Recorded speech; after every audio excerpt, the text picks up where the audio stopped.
देश दुनिया की कुछ बड़ी खबरें लेकर एक बार फिर आपके सामने हाजिर हूं। खबरें बहुत सारी हैं, लेकिन शुरुआत यमन के हाइपरसोनिक मिसाइलों के हमले से करता हूं। भारतीय समय के मुताबिक आज तकरीबन शाम के 5 बजे के करीब यमन से 2 हाइपरसोनिक मिसाइलें छोड़ी गई हैं। इजरायली हिब्रू मीडिया के मुताबिक जैसे ही वो मिसाइलें इसराइल की तरफ आईं, तेल अवीव में, सेंट्रल इसराइल में जो कब्जे वाला यरूशलेम है और दक्षिणी जो इलाके हैं इसराइल के, उन सभी जगहों पर सायरन बोलना शुरू हो गए। बहुत तेज़ी के साथ 2 मिसाइलें आ रही थीं। उसको इंटरसेप्ट किया गया है या नहीं किया गया है, अभी तक कोई भी खबर सामने नहीं आई है। हालांकि मिसाइलें देखी गई आसमान में इसराइल के, जिसके बाद बहुत सारे वीआईपी इलाकों में सायरन बोलना शुरू हो गए। हिब्रू मीडिया की तरफ से जो तस्वीरें जारी की गई हैं उसमें इंटरसेप्ट करने की कोशिशें दिखाई जा रही हैं। हालांकि मिसाइलों को इंटरसेप्ट किया गया है या नहीं किया गया है, अभी तक खबर नहीं आई है। लेकिन ये काफ़ी बड़ी बात हो जाती है यमन के लिए कि 2000 किलोमीटर की दूरी है तकरीबन यमन और इसराइल की, लेकिन वहाँ से लगातार यमन इसराइल के ऊपर हमले कर रहा है। हमले इसलिए कर रहा है क्योंकि गाज़ा के अंदर इसराइल हमले कर रहा है, तो उधर यमन भी इसराइल के ऊपर हमले शुरू कर चुका है। लाल सागर में भी यमन हमले कर रहा है, लेकिन अमेरिका लगातार यमन के ऊपर हमले कर रहा है। तो एक दूसरे के ऊपर सब हमले कर रहे हैं और सबकी धुरी जो है वो कहीं ना कहीं गाज़ा ही है। गाज़ा की वजह से ही हर तरफ से हमले हो रहे हैं, लेकिन गाज़ा की कोई फिक्र नहीं कर रहा है, सिर्फ निंदा की जा रही है। निंदा किसने की है और कहाँ से की है अभी आपको आगे दिखाऊंगा, लेकिन पहले आपको खबर पाकिस्तान से दिए देता हूँ। पाकिस्तान वैसे तो बड़ी बड़ी बातें करता है, लेकिन इसराइल के साथ शायद पाकिस्तान के भी गुप्ती संबंध हैं। जिस तरीके से तुर्की वाले बड़बोली बातें करते हैं लेकिन अंदरूनी संबंध बनाए रखते हैं, ऐसे ही पाकिस्तान भी कहीं ना कहीं होल खिलाता है, क्योंकि पाकिस्तान भी अमेरिका के इशारों पर ही कहीं ना कहीं चलता है। दरअसल पूरा मामला ये है कि पाकिस्तान के 11 पत्रकार इसराइल के दौरे पर जाते हैं। इसराइल ने उनको वीज़ा दिया, इसराइल के दौरे पर गए और इसराइल में उन जगहों पर भी गए जहां पर हमास ने हमला किया था। 7 अक्टूबर को जो हमला किया था, उन जगहों को भी देखा। पूरे इसराइल के अंदर वो लोग घूमे और उसके बाद जब वापस पाकिस्तान के अंदर आए तो वो इसराइल का समर्थन करने लगे। यरूशलेम पोस्ट की रिपोर्ट के मुताबिक जब ये 11 पत्रकार पाकिस्तान के इसराइल के अंदर पहुंचे तो इन्होंने इसराइल में घूमकर इसराइल की सरकार की काफ़ी तारीफ की। आखिर पाकिस्तान ने अपने इन 11 पत्रकारों को इसराइल जाने की इजाज़त क्यों दी?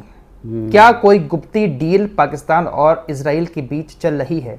मामला जब बढ़ता हुआ दिखाई दिया तो उसके बाद सरकार की तरफ से सफाई दी गई। हालांकि सिर्फ लीपापोती की गई पाकिस्तान की सरकार की तरफ से, कोई सही बात नहीं बताएगी कि आखिर ये 11 पत्रकार इसराइल के अंदर क्यों गए थे।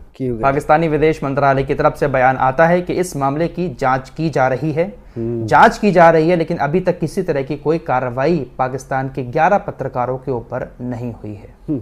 दोस्तों, ये बात अपने आप में इसलिए बड़ी है और इसलिए हंगामा मचा हुआ है कि कहीं कोई पाकिस्तान डील तो नहीं कर रहा है इसराइल के साथ, क्योंकि हाल ही में एक पाकिस्तान का पत्रकार बिना पाकिस्तानी सरकार की इजाजत लिए इसराइल दौरे पर चला गया था, तो उसके ऊपर कार्रवाई कर दी गई थी, लेकिन अभी तक इन 11 पत्रकारों के ऊपर कार्रवाई नहीं हुई है। इससे यही साबित होता है कि शायद इनको भेजने में पाकिस्तानी सरकार का ही हाथ है।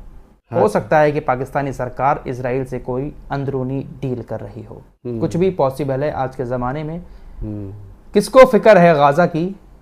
देखिए, हम सब लोग सिर्फ बातें ही कर सकते हैं, दुआ ही कर सकते हैं। जिसके पास पावर है करेगा तो वही कुछ। लेकिन होता क्या है? निंदा। ये निंदा वर्ड तो भाई पिछले 1.5-2 साल में जहर लगने लगा है। दुनिया भर के ये जो मुस्लिम हुक्मरान हैं, ये बस निंदा कर देते हैं और उनकी इस निंदा को हमारे देश का मीडिया किस तरीके से लिखता है। गाज़ा में कत्लेआम मचा रहे इसराइल की अब खैर नहीं, ईद से पहले मक्का से आया बड़ा बयान, नेतन्याहू की उड़ जाएगी नींद। ऐसा कौन सा बड़ा एक्शन ले लिया भाई? कौन सा पैगाम आ गया मक्का से? किसने क्या कह दिया? आइए आपको ये भी बता देता हूँ, हंसेंगे आप लोग इस तरह की चीज़ों को सुनने के बाद। अरब देशों के बहुत सारे संगठन हैं, जैसे OIC हुआ, मुस्लिम लीग हुआ, अरब लीग हुआ, और भी न जाने कौन कौन सी इन्होंने लीग बना रखी हैं। ऐसे ही अरब इस्लामिक मंत्री स्तरीय समिति भी है, उसकी तरफ से इजरायली हमलों की निंदा की गई है और ये कहा गया है कि इजराइल पर दबाव बनाने की नीति बनाई जाए। ये निंदा इस बात की जा रही है क्योंकि इजराइल ने सीज फायर की डील के बाद से जब से हमले शुरू किए हैं तब से 900 तकरीबन फिलिस्तीनियों की गाजा वासियों की मौत हो चुकी है। तो इसी मामले पर इजराइल की एक बार फिर से निंदा की गई है। गाजा में लोग मरते जा रहे हैं पिछले 1.5-2 साल के अंदर और सिर्फ निंदा निंदा निंदा यही होती रहती है। पूरा स्टेटमेंट जारी किया है, निंदा की है और बस कह दिया है कि दबाव बनाने की जरूरत है। दोस्तों, पिछली रिपोर्ट में मैं आप लोगों को बता चुका हूं कि इजराइल के प्रधानमंत्री बेंजामिन नेतन्याहू ने एक संगठन बनाया है और उस संगठन के मुताबिक दोस्तों पिछली रिपोर्ट में आप लोगों को बता चुका हूं कि इजराइल के प्रधानमंत्री बेंजामिन नेतन्याहू ने एक संगठन बनाया है और कहा है कि कोई भी गाजावासी अपनी मर्जी से अगर गाजा छोड़कर जाना चाहता है तो हमारा संगठन उसको एक सुरक्षित रास्ता देकर दूसरे देश में रहने की जगह देगा, आराम के साथ वो जा सकता है। एक लालच एक बार फिर से गाजा के लोगों को दिया जा रहा है।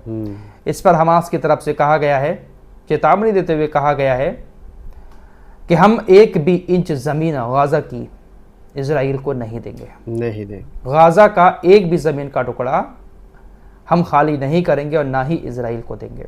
साथ ही साथ इजराइल ये जो हमले कर रहा है गाजा के अंदर, हमास ने कहा है कि अगर इजराइल अपने हमलों को जारी करता है तो जो बंधक अभी इजराइल के मौजूद हैं हमारे पास वो ताबूत में वापस लौटेंगे। तो एक बार फिर से ऐसी ही चेतावनी इजराइल को दे दी है।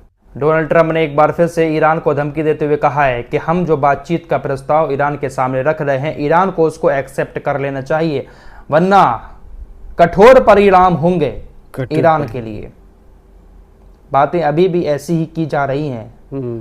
खबरें ऐसी आ रही हैं कि तकरीबन 5000 मिसाइलों को ईरान ने एक्टिव मोड पर रखा हुआ है। डोनाल्ड ट्रंप जिस तरीके से धमकी दे रहे हैं, हो सकता है कि ईरान के अंदर भी कुछ ना कुछ पंगा ले लें, क्योंकि मिडिल ईस्ट में इनकी सेना तैनात है, अरब देशों का उनको साथ मिल रहा है, यमन के अंदर हमले कर रहे हैं, तो हो सकता है कि ईरान के ऊपर भी कुछ ना कुछ पंगा ले लें। इसलिए हमेशा 5000 मिसाइलें तैनात ईरान किए हुए हैं। दरअसल अभी 2 दिन पहले ईरान ने एक अंडरग्राउंड मिसाइल शहर दिखाया, उसका अनावरण किया, उद्घाटन किया, जिसके बाद अमेरिका की तरफ से और भी ज़्यादा धमकियाँ दिए जाने लगी। इसी पर ईरान ने कहा है कि हमारी 5000 मिसाइलें जो है वह पूरी तरीके से तैयार हैं अमेरिका के अड्डों को नष्ट करने के लिए जो मिडिल ईस्ट में अमेरिका ने बनाए हुए हैं। अगर अमेरिका हमारे ऊपर हमला करता है तो फिर अंजाम भुगतना होगा। दोस्तों, हमारी वीडियो पसंद आए तो फॉलो सब्सक्राइब कीजिए और साथ ही साथ शेयर भी कीजिए। मिलते हैं अगली वीडियो में, तब तक के लिए अपना ख्याल रखिए। धन्यवाद।